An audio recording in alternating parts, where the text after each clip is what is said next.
firman-Mu, oleh pujian penyembahan kami. Allah yang berdaulat bagi setiap kami ya Tuhan. Dalam nama Yesus, dalam nama Yesus, terpuji-pujilah Engkau Raja di atas segala raja. Segala hormat, segala kemuliaan, pengagungan hanya bagi-Mu. Terima kasih Tuhan. Kami mengucap syukur. Kami renungkan firman Tuhan. Yang siap merenungkan firman Tuhan bersama saya katakan amin. Shalom, selamat pagi Bapak Ibu, saudara kekasih dalam Tuhan.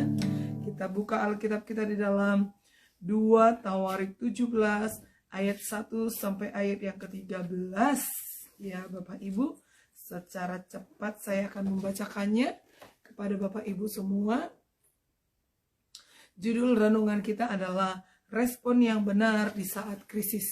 Sekali lagi, respon yang benar di saat krisis. 2 Tawarik 17 ayat yang pertama sampai ayat yang ke-13. Demikian bunyi firman Tuhan. Raja Yosafat, pengokohan kerajaan.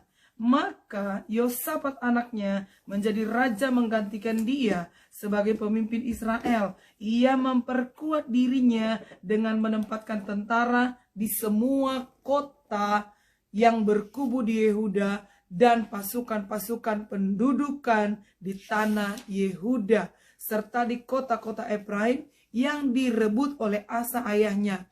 Dan Tuhan menyertai Yosafat, sekali lagi, dan Tuhan menyertai Yosafat karena kenapa? Karena ia hidup mengikuti jejak yang dahulu dari Daud bapak leluhurnya dan tidak mencari Baal-Baal, tidak mencari penyembahan berhala ya Bapak Ibu, melainkan mencari Allah ayahnya. Ia hidup menurut perintah-perintahnya dan tidak berbuat seperti Israel.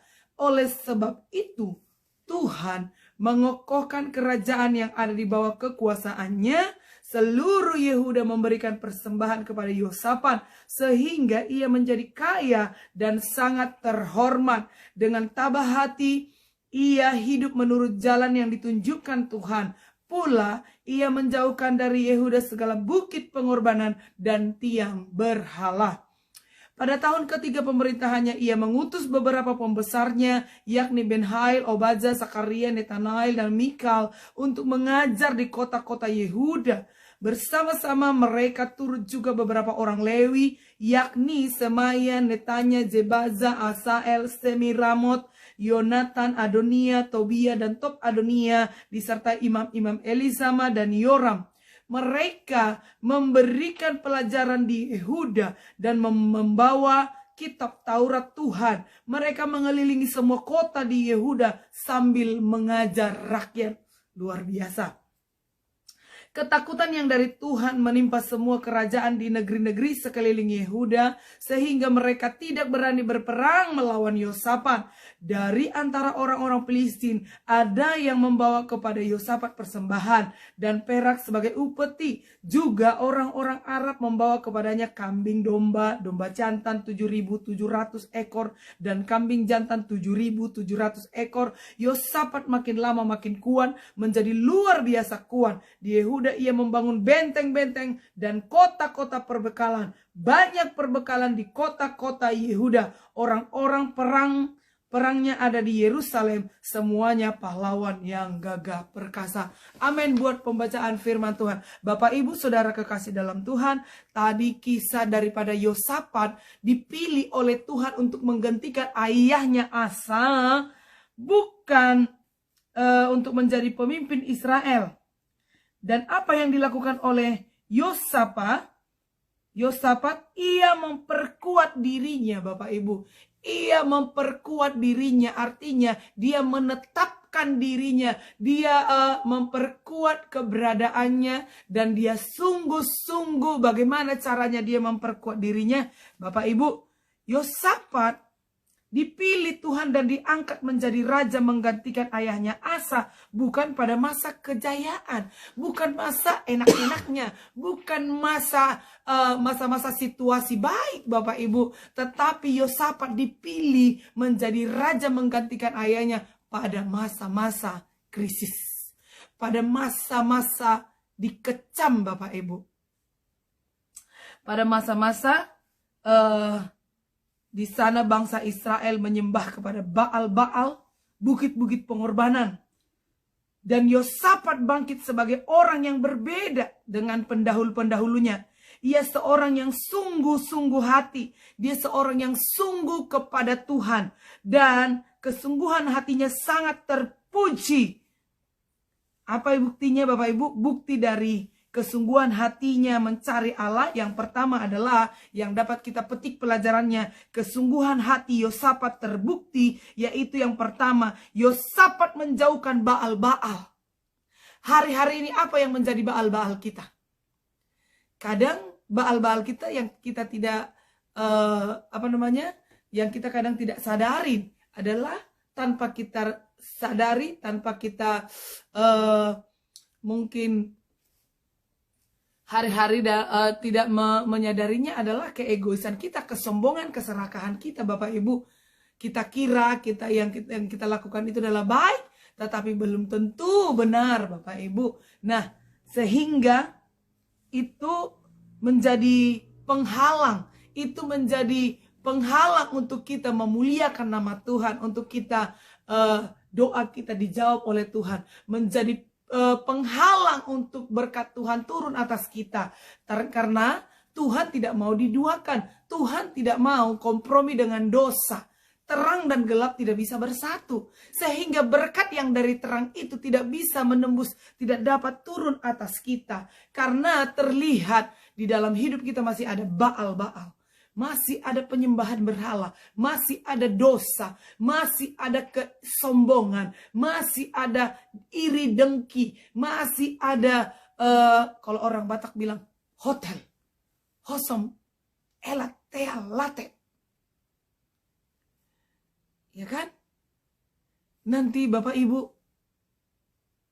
tetangganya yang beli kulkas baru. Tetangganya yang dapat sepeda baru. Mobil baru. Tapi gordennya yang hampir robek Bapak Ibu. Sampai sobek. Kenapa? Karena iri hati dan dengki.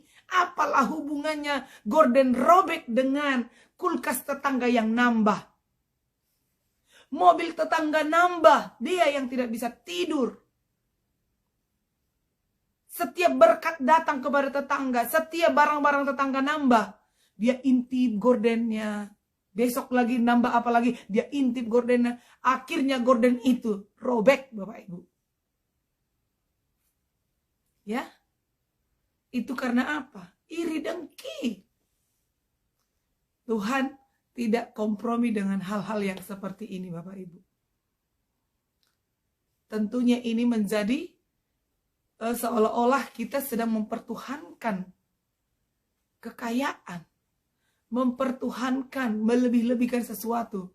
Kalau tetangga memaksakan yang tidak sanggup kita lakukan. Kalau memang belum sanggup untuk memiliki mobil, nikmati apa yang ada.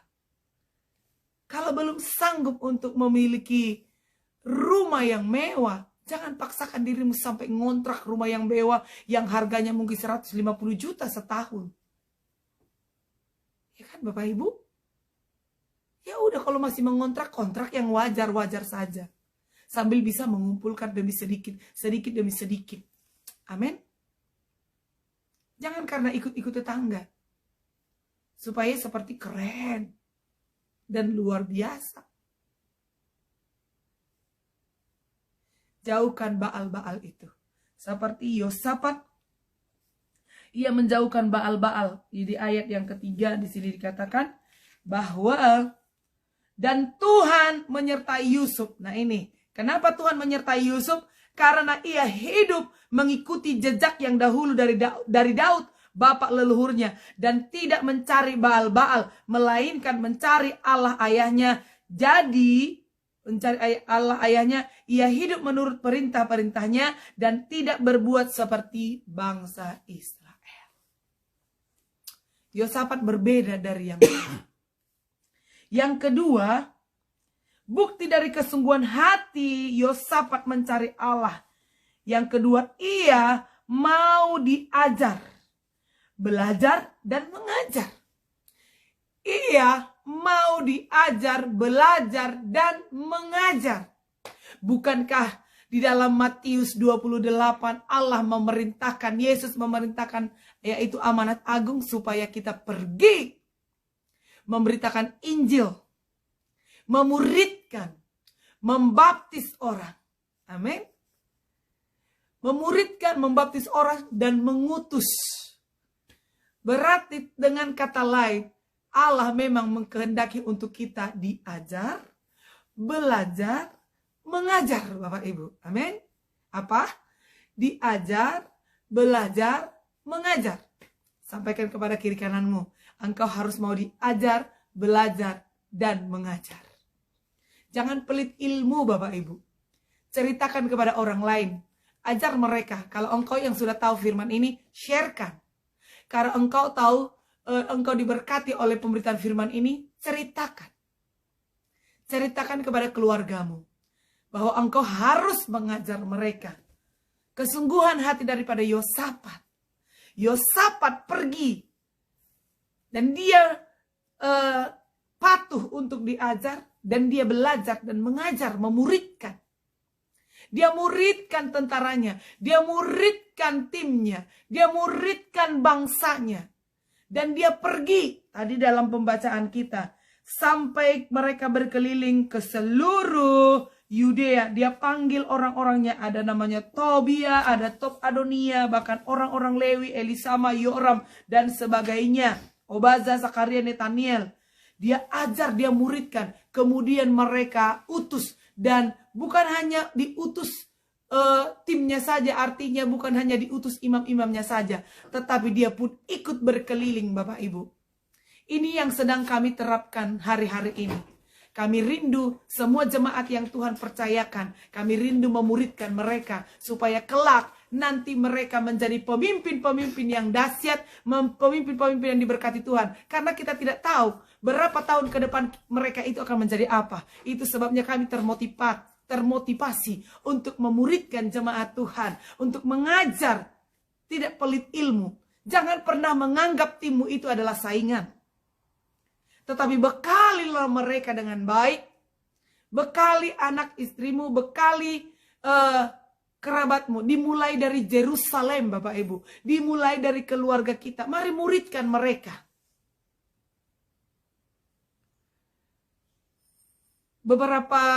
Sudah kami melakukan beberapa tahun, Bapak Ibu.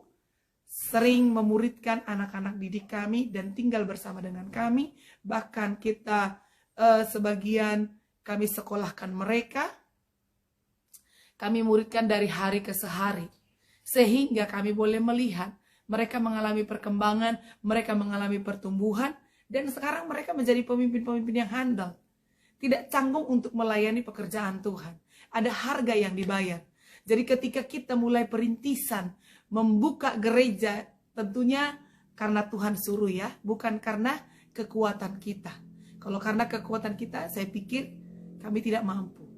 Kami tidak sanggup. Tetapi karena Tuhan yang perintahkan. Anak-anak yang kita didik.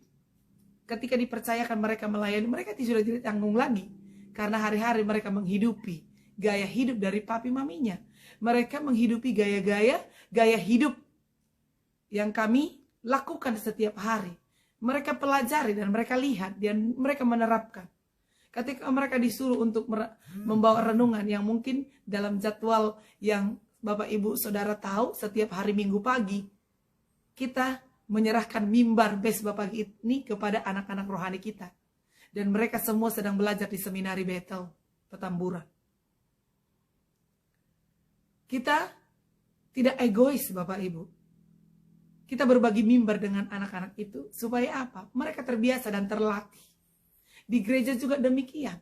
Ketika mereka memimpin pujian, mengajar sekolah minggu, bahkan membawa renungan, sudah tidak canggung lagi, Bapak Ibu. Memimpin doa, sudah tidak canggung lagi. Karena sudah terbiasa, sudah dimuridkan, dan dipercayai. Itu yang penting ya, Bapak Ibu. Dipercayakan. Karena kita tidak tahu seberapa kuat kita ke depan, seberapa bisa kita ke depan.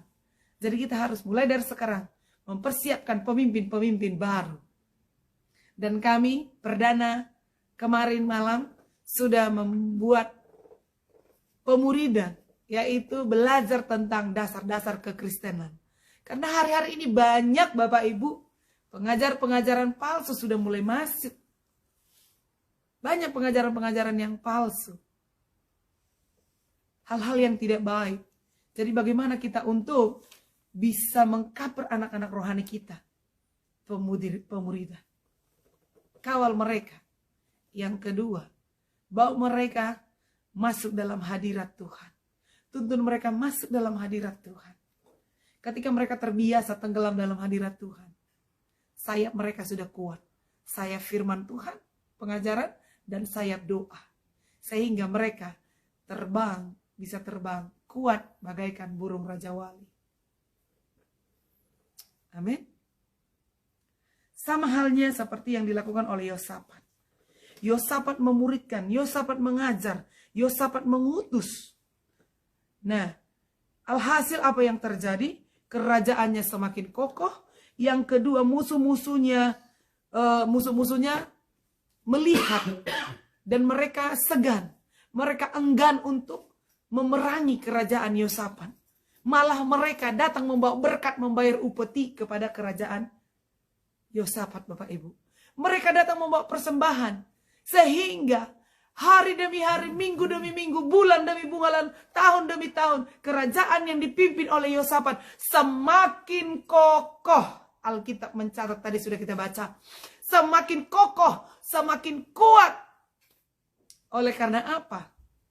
Ada wibawa otoritas penyertaan Tuhan. Karena di mana Tuhan dihadirkan, di situ terobosan terjadi. Di mana ada kebenaran, di situ damai sejahtera terjadi. Amin. Ada damai sejahtera, ada ketenangan. Ketika engkau menghadirkan dan menghidupi firman Tuhan dalam rumah tanggamu, di dalam pekerjaanmu, di dalam bisnismu, di dalam kantormu, ada kebenaran firman Tuhan yang dihidupi di sana, maka di sana ada jawaban Tuhan, di sana ada ketenangan, di sana ada mujizat, di sana ada shalom Tuhan. Mari uji firman Tuhan ini, Bapak Ibu. Firman Tuhan yang menjamin kita. Di mana kebenaran itu dihadirkan, disitulah ada ketenangan. Disitulah ada terobosan baru. Amin. Yang berikutnya, alhasil dari pemuridan yang dilakukan, yaitu Yosafat memperkuat dirinya. Yosafat memperkuat timnya. Alhasilnya kerajaannya kokoh, musuh-musuhnya enggan kepadanya, bahkan membayar upeti. Yang ketiga, sangat disegani dan terhormat. Yang keempat, semakin kaya. Kerajaan itu semakin kaya. Kerajaan yang dipimpin oleh Yosafat semakin kaya, semakin terhormat. Keluarga-keluarga yang senantiasa memperkokoh dirinya dengan kebenaran, bukan memperbanyak hartanya. Alkitab tidak ada tadi saya temukan bahwa Yosafat memperkaya dirinya. Tapi Allah memang memerintahkan berkat-berkat itu mengikuti Yosafat. Allah yang perintahkan, Allah yang menjamah para musuh-musuhnya. Tidak diminta-minta. Yosafat tidak meminta-minta. Tetapi dengan sendirinya Tuhan membawa musuh-musuh itu membayar upeti kepada Yosafat, kepada kerajaannya. Akhirnya kerajaan Yosafat semakin kokoh, semakin terhormat, semakin kaya raya. Walau katanya tahun 2023 adalah tahun gelap. Mari kita praktekkan firman Tuhan ini. Kisah daripada Yosafat ini. Kerajaan Tuhan dibangun. Kebenaran firman Tuhan diajarkan. Belajar, diajar, mengajar. Amin. Maka akan semakin kokohlah kehidupan saya dan saudara. Yang berikutnya, bagaimana respon Yosafat saat badai krisis melanda? Bagaimana responnya? Bagaimana respon kita nanti saat menghadapi tahun 2023? Yang dalam tanda petik tahun gelap katanya. Apa respon saudara? Yosafat meresponi tahun gelap itu adalah di dalam 2 Tawarik 20 ayat yang pertama. 2 Tawarik 20. Kita baca ya Bapak Ibu. 2 Tawarik 20 ayat yang pertama sampai keempat. Setelah itu Bani Moab dan Bani Amon datang berperang melawan Yosafat bersama-sama sepasukan orang Meunim. Datanglah orang memberitahukan kepada Yosafat, suatu laskar yang besar datang dari seberang laut Asin, dari Edom, menyerang tuanku. Sekarang mereka di Hajejon Tamar, yakni En-Gedi. Yosafat menjadi takut, secara daging dia takut Bapak Ibu. Lalu mengambil keputusan untuk mencari Tuhan. Dia tidak langsung mencari, pasukan cepat persiapkan pasukan. Tetapi apa yang dilakukan oleh Yosafat? Dia mencari Tuhan. Dia mengutamakan Tuhan dari segala apapun. Bukan hanya dia langsung mempersiapkan senjatanya, tetapi dia datang kepada kubu pertahanan, yaitu kepada Tuhan. Masuk dalam hadirat Tuhan. Dan Yehuda berkumpul untuk meminta pertolongan daripada Tuhan. Mereka datang dari semua kota di Yehuda untuk mencari Tuhan. Nah loh, benar kan? Jadi Yosafat mengumpulkan semua daerah kerajaannya. Utusan-utusan dikirim, berkumpul mereka mencari Tuhan. Dengan kata lain, mereka mengutamakan Tuhan dari segala sesuatunya. Maka sikap daripada Yosafat yang Yosafat lakukan dalam menghadapi krisis, dalam menghadapi tahun gelap, cari Tuhan sungguh-sungguh. Cari Tuhan yang menjadi yang utama dan terutama. Apa tadi passwordnya Bapak Ibu? Mau belajar, diajar, mengajar. Ketika itu sudah terjadi, ketika dia sudah memuridkan, dia sudah mengajar kerajaannya. Di seluruh kerajaannya diajarkan apa? Tadi kita sudah baca. Dia ajarkan firman, diajarkan Taurat Tuhan. Mereka berkeliling dari seluruh kota. Dari desa ke desa, kota ke kota, hanya untuk mengajar bahwa Tuhan itu keselamatan, Tuhan itu kekuatan, Tuhan itu keselamatan, Tuhan itu kekuatan. Datang mencari Tuhan, maka kita kuat. Datang mencari Tuhan, maka kita terhormat. Datang mencari Tuhan, maka kita akan kokoh. Itu yang diajarkan di seluruh kerajaan Yosafat.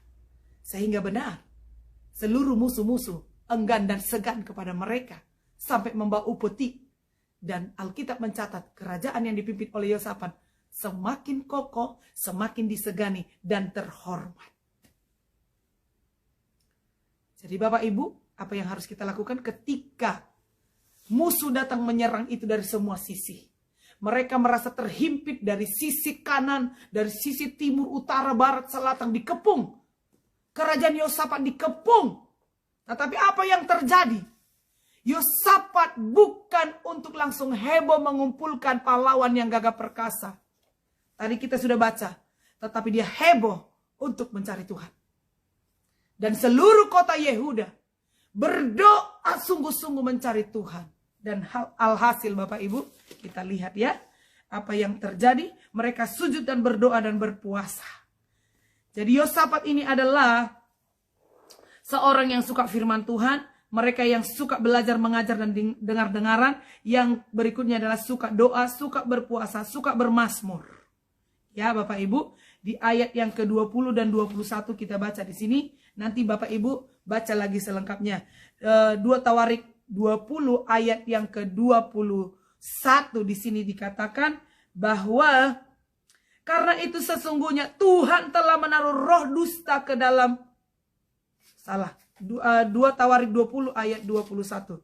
2 Tawarik 20 ayat 21. Setelah ia berunding dengan rakyat, ia mengangkat orang-orang yang akan menyanyi nyanyian untuk Tuhan dan memuji Tuhan dalam pakaian kudus yang semarak pada waktu mereka keluar di muka orang-orang bersenjata sambil berkata, nyanyikanlah nyanyian syukur bagi Tuhan, bahwasanya untuk selama-lamanya kasih setianya. Ketika mereka mulai bersorak-sorai dan menyanyikan nyanyian pujian, dibuat Tuhanlah penghadangan terhadap Bani Amon dan Moab dan orang-orang dari pegunungan Seir yang hendak menyerang Yehuda, sehingga mereka terpukul kalah. Bapak Ibu, apalah hubungannya nyanyian dengan perang yang bersenjata? Alkitab mencatat dengan jelas, tadi kita sudah baca. Yosafat memilih orang-orang untuk di barisan depan, yaitu penyanyi, pemusik, imam-imam musik, imam-imam lewi-lewi, penyanyi, penari mungkin ya, dalam bahasa terjemahan sehari-hari Bapak Ibu. Yosafat memilihnya dan mereka dibuat dalam barisan terdepan. Apa hubungan nyanyian dengan orang bersenjata yang sudah menodongkan senjatanya? Alkitab catat, mereka dibuat di barisan terdepan, di garda terdepan, di muka orang-orang bersenjata. Apa hubungannya Bapak Ibu? Waduh, tidak ada hubungannya sama sekali. Masa iya nanti misalkan dalam tanda petik datang untuk ini, musuh datang. Misalnya nih kepada Stephen, ditodongkan senjatamu. Stephen malah datang. Soraklah haleluya, soraklah haleluya. Segala pujian syukur hanya bagimu Tuhan. Apa hubungannya? Tidak ada hubungannya. Tetapi itulah Tuhan buat. Apa yang tidak mungkin bagi manusia, mungkin bagi Tuhan. Apa yang tidak bisa, Tuhan buat menjadi bisa. Itu yang Tuhan lakukan, Bapak Ibu. Allahku luar biasa. Amin. Yesus kita luar biasa. Yesus kita dahsyat dan ajaib. Mari terus bangkit. Tidak ada hubungannya memang. Tetapi Tuhan buat sedemikian. Apa yang terjadi? Alhasil kemenangan terdapat di dalam pihak Yosafat. Bukan mereka yang berperang, tapi Tuhan yang berperang. Lewat pujian penyembahan, Allah menghadang para musuh-musuh itu. Yang terakhir, apa yang dilakukan buktinya? Bukti nyata kesungguhan daripada Yosafat. Mereka bersyukur kepada Tuhan di waktu baik maupun tidak baik waktunya. Bapak Ibu, mau baik mau tidak baik waktunya, bersyukurlah. Bahwasannya untuk selama-lamanya kasih setianya, mengucap syukur dalam segala hal. Amin buat firman Tuhan. Kita berdoa supaya setiap kita keluarga Mesbah Pagi, apapun yang terjadi, bahkan untuk menghadapi masa situasi, masa krisis, katanya di tahun 2023, jangan takut. Kita sudah belajar bahwasannya Yosafat melakukan apa yang benar di mata Tuhan. Dan dia memuji-muji Tuhan. Maka Tuhan menghadang musuh-musuhnya. Amin. Buat firman Tuhan. Mari kita berdoa. Tuhan, terima kasih. Engkau maha baik, Engkau maha kudus. Allahku Allah yang luar biasa. Semua kami yang hadir pada pagi hari ini Tuhan. Tuhan berkatilah. Tuhan jamalah. Tuhan pulihkanlah dalam nama Tuhan Yesus. Anugerah Tuhan menyertai setiap kami. Diberkati setiap kami Tuhan. Memiliki hati Bapa. Memiliki hati Bapa. Dalam nama Yesus. Ajarlah kami Tuhan. Sehingga kami pun siap untuk mengajar orang lain. Dan bawalah kami Tuhan. Bawa kami mengalami perjumpaan pribadi dengan Engkau. Ketika kami mendengarkan firman ini ada rema yang kami dapat.